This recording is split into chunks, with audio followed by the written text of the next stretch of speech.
Hey there, welcome back to Changing Lanes, the Hooks Playbook. This is the podcast where we take you behind the scenes of what really makes Hooks Lincoln different. In this episode, we're talking about values that drive everything at Hooks: loyalty and trust. We're pulling back the curtain to share why Hooks chose a completely different path from traditional dealerships, why their single point of contact model matters, and how those values show up not just in how they sell cars, but really in how they build relationships. I'm even going to try to get Kip to share a story about a time when he had to fire a customer and why protecting his people and the culture at Hooks is part of their difference. So buckle up. You're going to learn why trust drives the Hooks Lincoln difference. Kip, how are you today? I'm great, Sean. How are you? I'm good. It's always good to see you. Always. I love that you're making content like this. I love having these conversations that you get to tell the stories of Hooks. It's a I journey. think it's important that people get that perspective from you. So, Thanks. yeah, of course. I want to start this episode with, I think, I don't know, probably the best question to start. And that is, what do people consistently say that they love about buying from you guys? Like, what's the difference? Well, I mean, I humbly say this, but proudly say this, that, I hear regularly about how they had the best car buying experience they've had. And I know that's a tall order, but that's what I hear over and over. I got a message this morning from someone who referred someone here, and they sent me a message saying that, this guy said that he had the best experience he's ever had, and was thanking me, from the person, not the person who bought the car, the person who referred them, was thanking me for the people that had such a great experience. And, Hmm. it's, we just, we focus on our client, we focus on people, we focus on others, whether it's listening or doing what they ask us to do, which listening helps us learn what they want us to do. So, it's just whether it's ease, time, feel like part of the family. It could be a number of different things that I hear all the time, but it's something that we consistently push is the focus is our client experience. And that's what we hear back, is that they had a wonderful experience. And that's how we know we're doing something right. And we are always trying to get better. And the thing about that is, honestly, Sean, is that's that's not a consistent metric. That's something that's really a kind of a moving target. So, what may be great for one person may not be the same for other. When we have meetings, I talk about define luxury. If there's 5 of us sitting in here and we decide we all want to define luxury, you're going to get 5 different definitions, because different things are important to different people. So, it's something about being flexible and trying to just take care of the people who we're talking to at the time. That's a really good point, because you're 100% right. You ask 5 people their perspective, and you're going to get 5 different perspectives. I think you hit on something that makes a lot of sense, and that is just the simple but very important issue of listening. Like, there are a lot of people in the car business, a lot of dealers, that they're not really listening. They're not really paying attention to that detail, and that is really, really critical. So here's a I think a good way of kind of framing like the experience for somebody who's maybe first getting to know you, that whole process. What's it like? Walk us through like a door-to-door experience when a client comes into Hooks. What's that? What's the short story version of what that feels like, looks like? Well, again, it depends. It depends on the client. It depends on the situation. It depends on time sometimes, if somebody has somewhere to be, or, there's a lot of different factors that go into it. But essentially, we call it the single point of contact. So you're going to talk to the same person from beginning to end, whether you call in, text us, email us, walk in, whatever, whoever you talk to, that person is going to be your person throughout the whole experience. So you're going to They're going to greet you. They're going to take care of you. They're going to show you the vehicles. They're going to get everything done. They're going to do the paperwork. We don't have your traditional finance office like a lot of places do. It's it's about building relationships and fostering that trust, and it's a big deal. It's a big deal to buy a car, and we know that, and we appreciate that. We respect that. And so it's not ever going to be an easy process because it is, a pretty big deal, but we try to simplify it as best we can and be more logical about how we go about it. What's the intent of what we're doing? What is the intention of this step and that step? And really all those steps need to be geared toward the client. So what's important to the client? You don't want to go pop the hood and show somebody everything on an engine if they don't care about it. If they, all I want to know is how it drives. How do I mess with the stereo, the infotainment system? Then focus on that. Telling them about some of these other things, they don't care. Is it important? Of course it is, but we're here to take care of that. So that post-fact stuff, that ownership experience after the purchase we're here for that. And we're going to take care of that stuff for you. So, and if it is important to them, then take the time to show them what's what, on the mechanical piece. So it's all about being versatile and So listening. what prompted you to adopt this, one point of contact type of customer interaction and experience? Well, I wish I had a board I could show you. So I used this, kind of made this graph of my own, if you will. And it kind of showed, and I don't know if you can see my hands, but if somebody needs to buy a car, like, oh, I don't want to buy a car. And then they start looking at cars and they get excited and they go find something they want. Now they got to go to the dealership and they have this dread about going to a dealership. And then they get here and they find the car they like and they drive the car, and this is all fun. And then we're getting higher on the emotional scale. And now they got to worry about negotiating. And then they get all this piece done. And now they got to worry about going into this finance office. So it's had this up and down, if you will, emotional roller coaster. And my thought initially was, how do we make this go from each point steps up along the way? Because we want that time when our customer leaves in their brand new car, that should be the highlight. That should be like, yay, we got a new car and we're going to go show our neighbors and we're going to drive it around. And that's where we want it to be. And so we went through the iterations and the evolution of this whole process for a while. And it started with, honestly, it started with 3 parameters that I told them. This was years ago. I said, look, I don't want a client or a guest to ever be by themselves. I don't want a guest. I don't want somebody coming and going, running back and forth to get information or whatever. You always heard about, well, I got to check my manager and blah. We'll try to avoid that. And I never want a guest to hear a printer. And so they started working in those parameters and it just evolved. And we're here where we are. I'm curious, like what was the driver to I don't want a customer to hear a printer. Well, What was the driver behind that? well, because printers are heavy, right? Printers they stay put. So that means we have to go to them. Hmm. So essentially it was, I don't want you to drag them into an office and talk, type, print, sign, repeat, repeat. Because that to me seems miserable. So why would I want to put our value clients through that? There's got to be a better way. Hmm. So that's kind of where it came out. And we started with that part. We would come out and we would go take care of everything, then go print it and bring it back to them. And to this day, a client won't hear a printer. And of course, when this started, it was the printers that were because, it's evolved to lasers now, but they still don't hear a laser printer. Yeah, I think it's so interesting, and I love that you have all of these customer centric practices that you've adopted over decades of selling vehicles and being in retail automotive.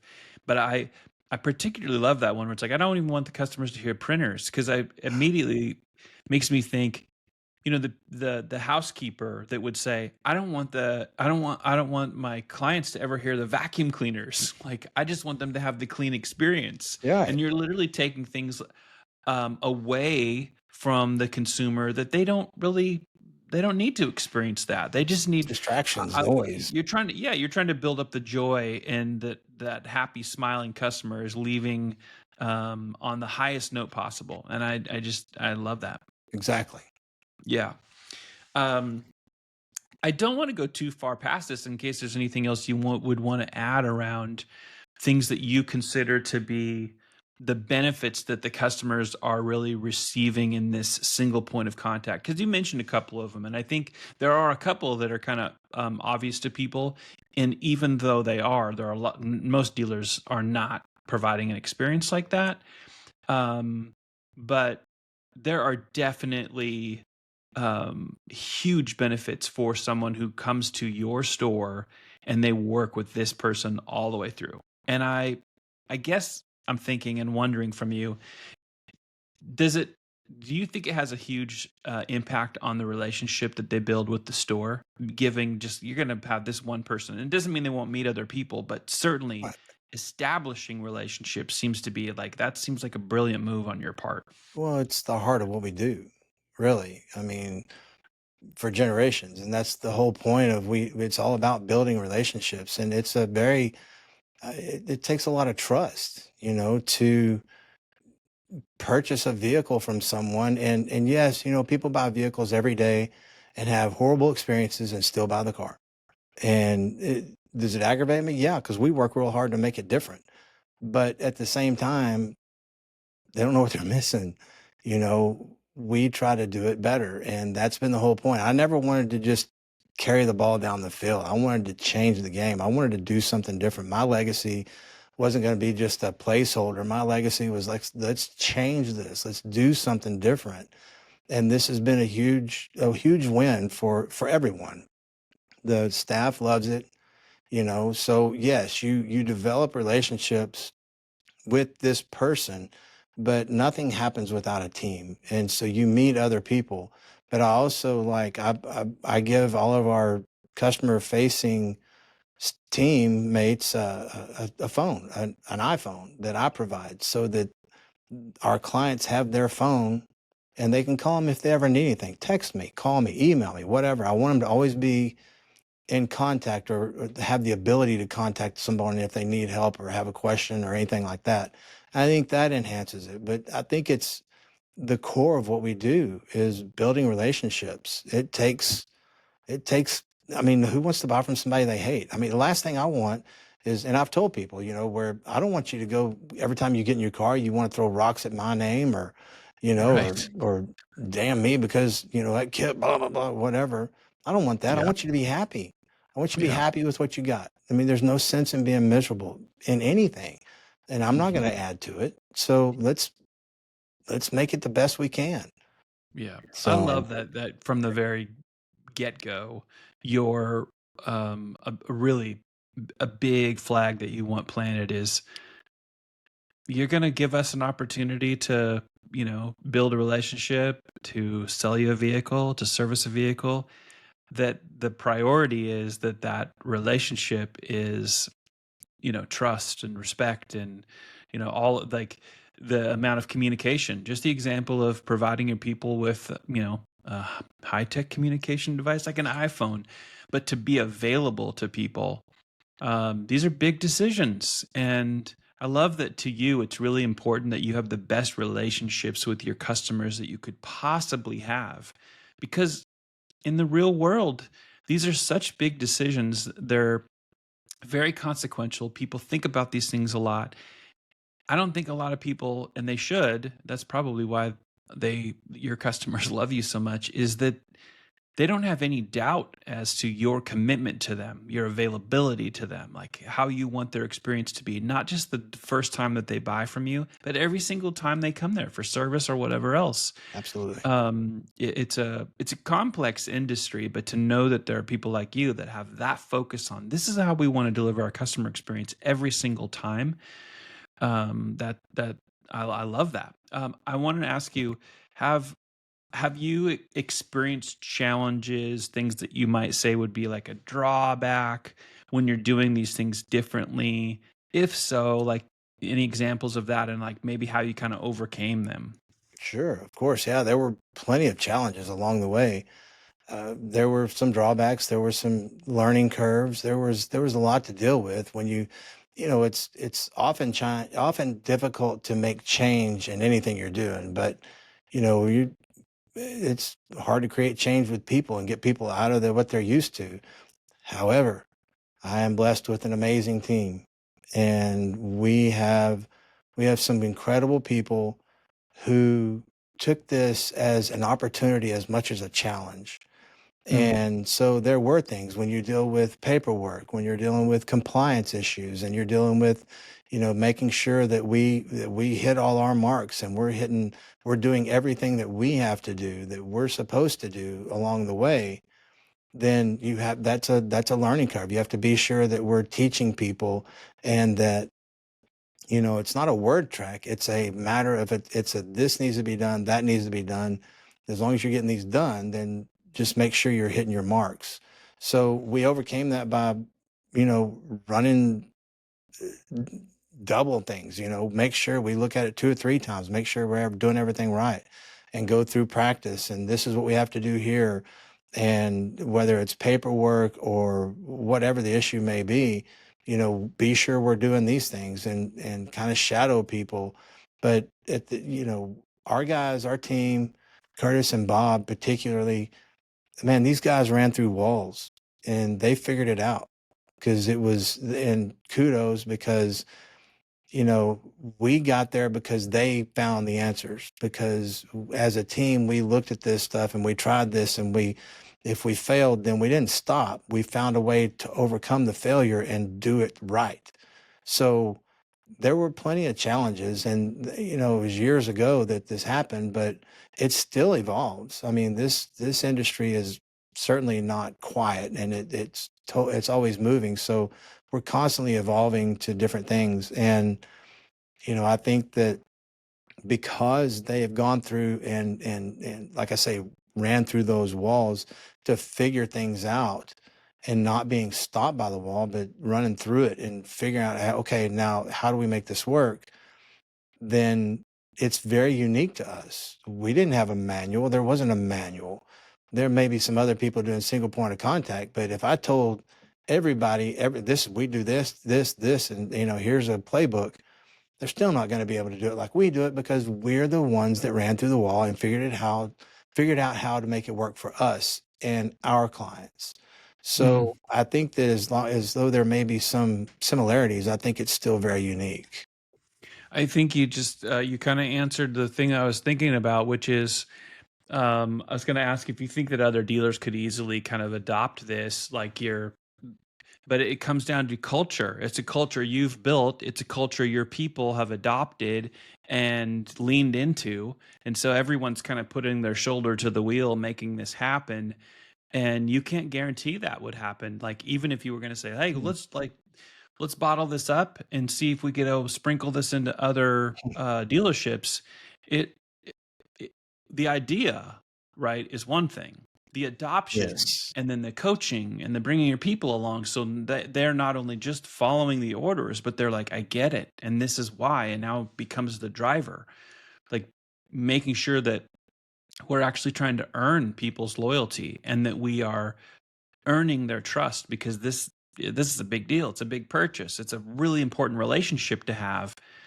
I think that already kind of answers the question: is could other dealers do this or try? They could do this, but not without all these other pieces that are Right. necessary to actually not just bring it to life, but to keep it consistent. Because I would imagine some people have tried to do things like this and then it falls apart because they Yeah. hired a new general manager or something, right? Yeah. Yeah. It could happen for any reason. They're missing, this is just too hard. Let's go back to, because if it ain't broke, if it's not broke, then they don't know what's available. They don't know what's possible. But our goal is to continuously and perpetually enhance the client experience. So what can we do that's different and better, that makes more sense for our client, and how we're going to enhance their experience? Mm-hmm. Yeah. So, what do you think loyalty looks like between Hooks and the greater Fort Worth, the community you serve, because it's not just really limited to Fort Worth. I mean, you Yeah. sell all over the Metroplex wherever you want to, but what does that loyalty look like between you guys and the community? Well, it's humbling. It's honored. It's an honor because we do have people, and it's not just Fort Worth or the Metroplex. It's across the state, and even we've have people, some people that come from out of state, and they want to buy because they just had a great experience. And on the client side, if it's not broken, I just had this great experience. Why am I going to go somewhere else that I may or may not have a great experience when I know I'm going to have a great experience at Hooks?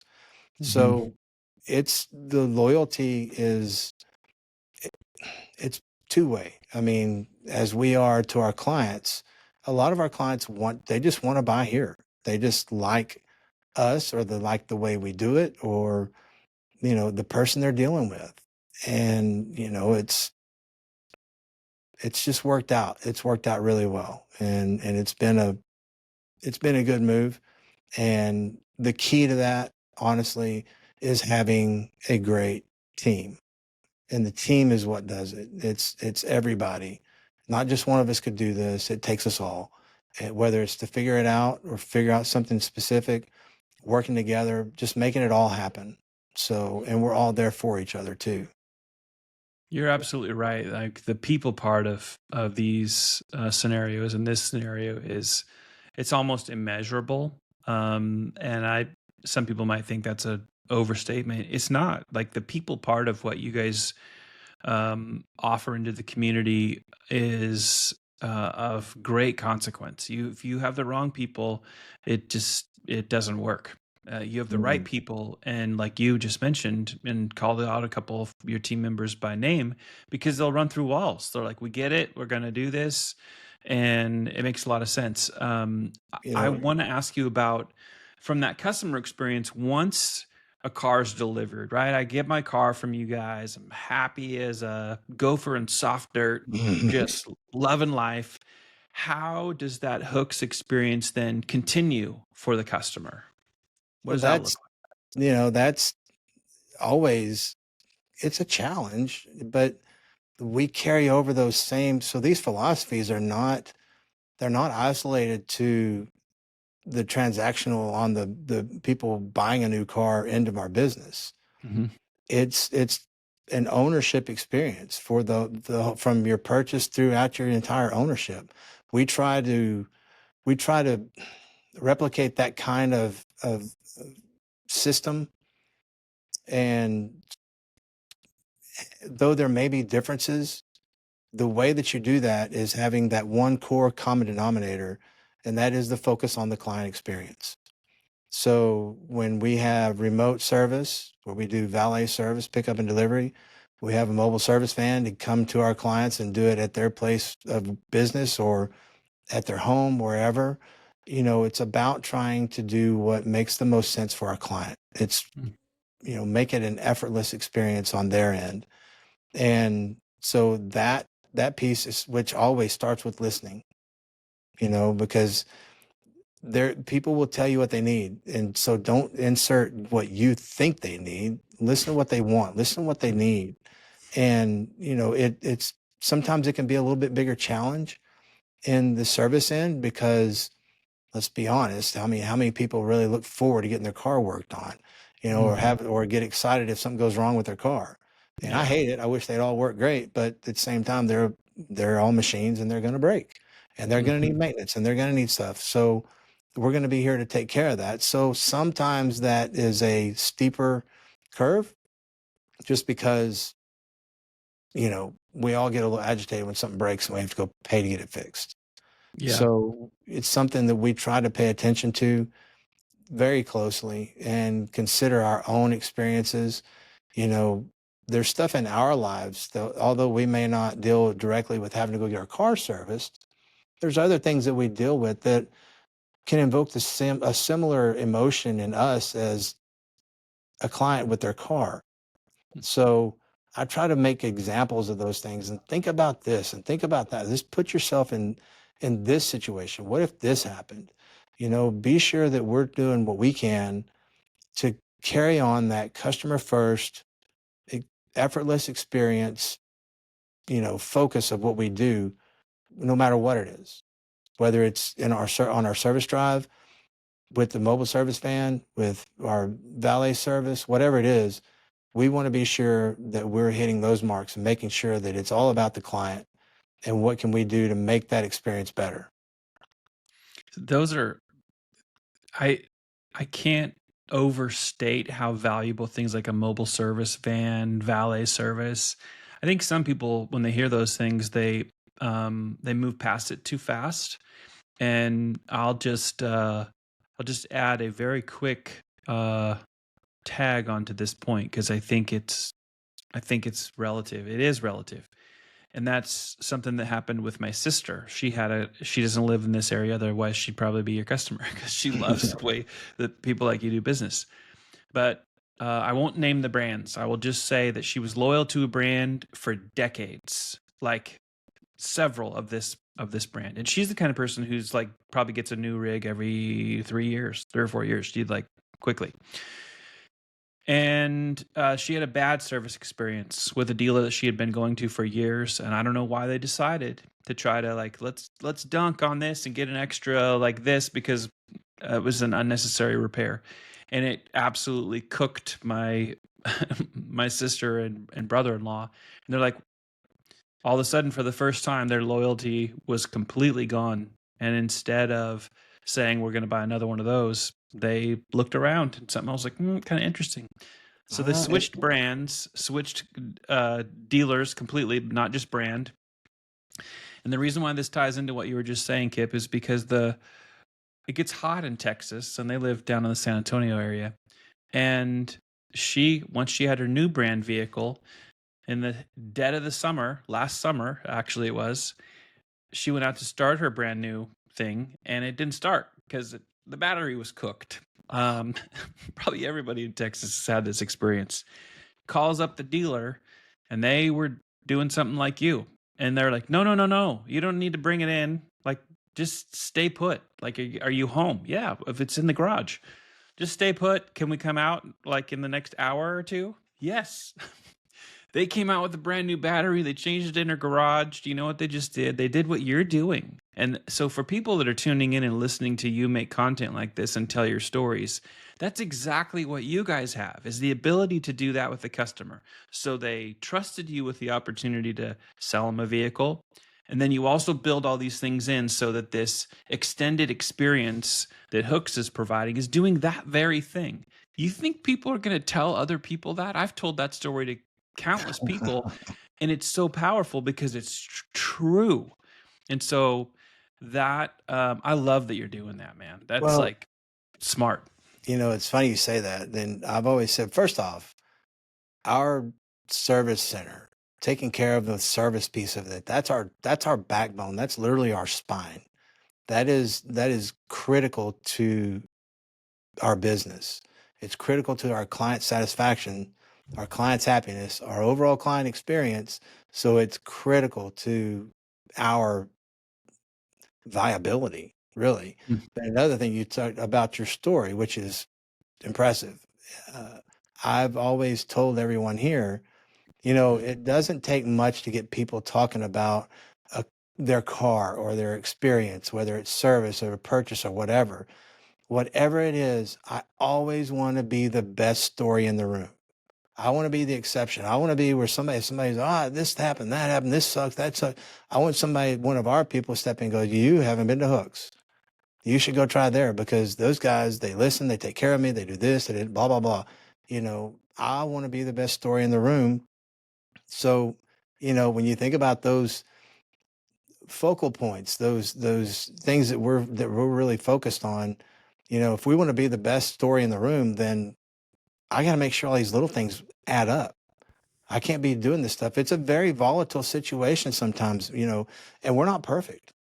We make mistakes, but the thing is, we're going to be here. I'm going to be here, and we're going to be here to take care of it. And we will do everything we can. We will make mistakes. We have made mistakes. I'm not perfect, and I don't expect anybody here to be perfect. But I do expect us to be focused on our clients and to do what we can, everything we can, to make sure we're taking care of them every step of the way and helping by doing everything we possibly can. You are literally so humble because you're like, oh, we're not perfect. Like, you guys have a 4.7 star rating on Google. Like, that is not achieved by somebody who, and I appreciate that you're humble about that. And I think that your customers also probably have a real deep appreciation, whether they voice it to you or not, that that's your disposition of, we're going to be very thankful for what we have, what we're building, what we continue to provide. But it's huge, and I love that you also call out things like, when somebody has to get their car worked on, they need service. It's not particularly exciting, but if your vehicle needs service for whatever reason, and you happen to have that relationship with Hooks, you already have all these things built in that's going to make what isn't always the most fun part about car ownership something that, well, we're not going to make it worse. We're going to make it more convenient. We're going to expedite it. I mean, I'm sure that you guys know this because you've already responded to it, but you guys literally had a review about providing amazing service, 5-star review, not even 24 hours ago, that's up on your Google business profile that you guys have already responded to. So that's just me making sure that the audience that tunes in for this stuff, that they know that you're doing so many things right. Let me ask you this question. How do you feel like when you're building trust, how do you build the trust with the customer who's skeptical, like they're unsure? Because that's still, as much as we all want to think like, oh, the car business has completely turned over a new leaf since the internet, and for 25 plus years we are all just, it's every dealer's doing it right and they're super nice and fluffy with all the customers. We know that's not true, but we do know that there are outliers like you that are doing it right. But how is there a way, what are your thoughts on how do you build those the trust modules with people who are already skeptical? Well, it's all about integrity. It's about honesty, integrity, transparency, those things which are kind of keywords, if you will, that you hear thrown around a lot. But at the heart of it is do what you say you're going to do. If you say you're going to call somebody, call them. If you say you're going to do this, do it. And just be a person of integrity. And it's very situational. I've had someone sitting in front of me and was telling me about how I'm incredibly skeptical about buying a car. And she sat here and she goes, I've done this, I bought these cars and I've done this for them and I buy for my parents and I help them out with this. And I can smell a car salesman a mile away. And I said, you know what? I can too. And I don't smell anything. We're here for you. And I said, as a matter of fact, and if you're sitting in front of me, I mean, my team are the ones that really embrace the process and they know everything. I tell people all the time when I'm talking to customers, I got to step away. I'll sit here and just shoot the breeze with you all day long because I love talking to people.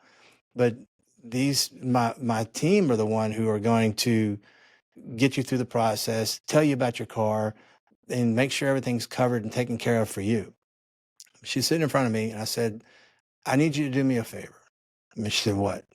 I said, and she's on the edge of her chair. And I said, if you don't trust me to help you, I need you to do me a favor. I need you to leave and go find somewhere else to buy a car. Don't buy the car from me. And she looked at me. She said, what? And I said, if you're not happy, if you don't trust me, if you don't feel like that we're trying to take care of you, I don't want you to buy a car from here.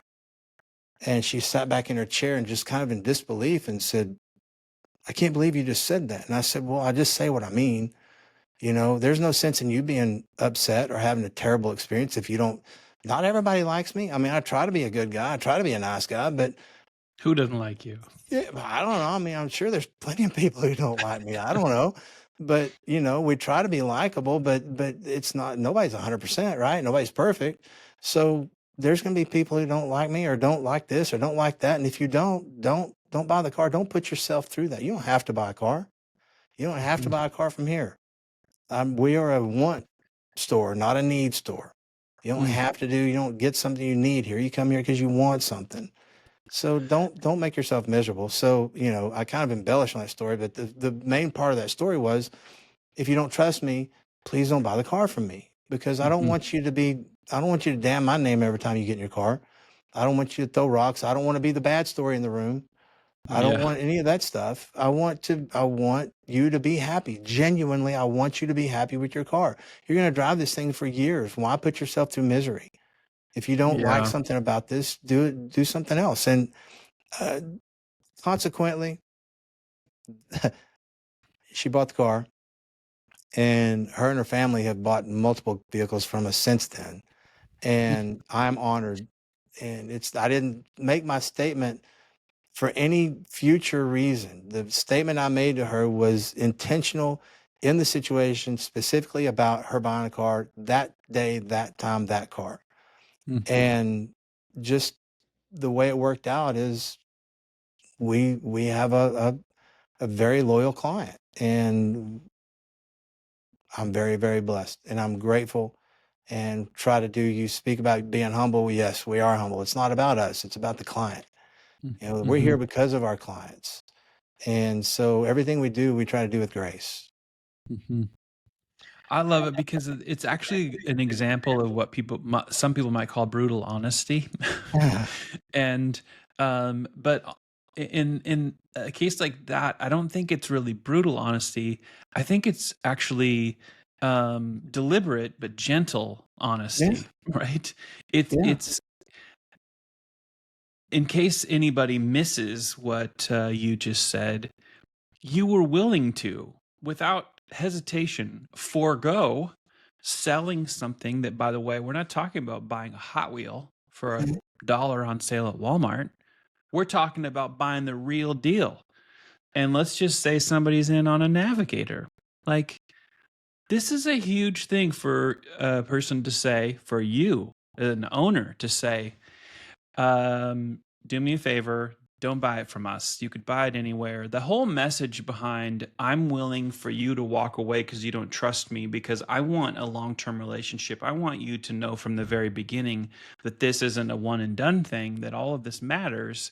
And if you don't, if I'm just, you've just smelled another car salesman, or whatever is going through Well, the customer's mind, that is really important for people to know that you're willing to actually say, I don't want that deal if I don't have the opportunity to make you happy all the way through, and like you're already a skeptic. and That part of it, honestly, was addressing the concern that she was trying to tell me anyway. She was Mhm. trying to make the statement that I don't trust you or anybody else in this business. And car salesman is not necessarily a negative word. I mean, it's not one we use, but I mean, there's nothing wrong with people who sell. Everybody sells. Right. Everybody sells. Everybody sells. Everybody Yes. sells. It's just Yes. a matter of what you sell. You could call a car a widget if you don't want this widget. But the point of that was to address what she was trying to tell me in her roundabout way was, I don't want to buy a car if I don't trust you, and I don't trust you right now, and blah, blah, blah. So I just wanted to bring that to the surface so it could be dealt with. And she didn't have to, work around it or worry about it. There's what it is. If that's the Mhm. case, it's okay. It's okay. Yeah. So if you give me a Yep. minute, I love I'll I listen. I'll love be right that back in. I love that story. I loved it from the first time I heard you tell it. I didn't even have to try to get you to tell it on the podcast today, Kip. You were headed that direction. So that made it super easy.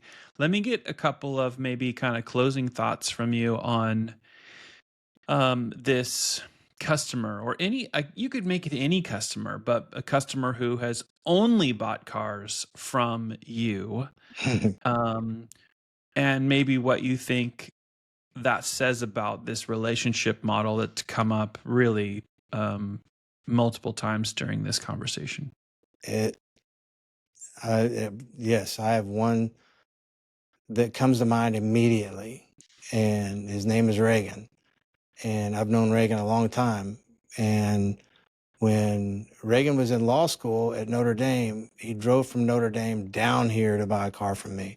He's never bought another car from anywhere else. He's had other car. He had one other car that was something that we didn't sell, and that's because his parents gave it to him as his very first vehicle. Every vehicle he's ever purchased has been from us. Mm, His family buys from us. His kids have cars from us. mm. And when he wants a car, he calls and says, "Hey, I need to do this. Tell me when to come pick it up." And I say, "Hey, whoa, what color do you want?" And I want a light color or whatever. And that is a huge responsibility. Yes, it is. It is tremendous honor, and I take it very, very seriously, because for someone just to say, "I need a car, tell me when to be there, and I'll sign up and pick it up," it's that's a lot of responsibility to figure out the right thing, what makes the most sense for him, what he's been doing, where he wants to be. And so I take I take that very, very seriously, and I'm very proud of it. But I mean, we take care of him, and we Mhm. want to take care of him. And that's our job, is to take care of him. And he sends people, he and his family send people to us. I just literally, I'm not making this up. I just talked to a lady 30 minutes before you and I got on this, because Piper ran down there, and I had to go get Piper, our mascot, our golden doodle. Mhm. And Mhm. Piper was down there visiting. And so I walk in to get her and introduce myself, and Reagan and his family sent her over here. So That's incredible. it's just, I'm very, very grateful. So yes, I am humble because I'm grateful. I couldn't, you can't ask for that. You can't, Mm. you can't force that, So when something like that happens, you're grateful. I mean, what else can you be is but grateful for somebody who thinks that much of you and what you do in your business, to refer people that way and to not go anywhere else, and to, I don't know. It's just true. It really is, Mhm. Sean. You're earning it. That could be like a motto Well, of we Hooks. use Earn it. that. We Like, use that. We use that every day. We have to earn it. Back to we're a want place, not a need place. So we have to earn everything we do. If you want to earn the respect and the loyalty of the clients that we have, you better earn it. Because as soon as you don't, number one, I'm going to hear about it. Number two, we might lose that customer, just like with your sister. We don't want that. We just don't want that. We're going to do everything we can to make it right. well, you're doing a whole heck of a lot, right? Because you guys are chasing down nearly 800 reviews just on your Google profile alone, and nearly a 5-star rating. And anybody that tunes in and watches the full episodes, I would highly, highly encourage people to just go and look at that. That's not. Um, that doesn't happen without deliberate, intentional effort. That's you, your team, what you've built, earning it, and how much you care about not being the bad story that somebody says, "Yeah, I totally defected from brand."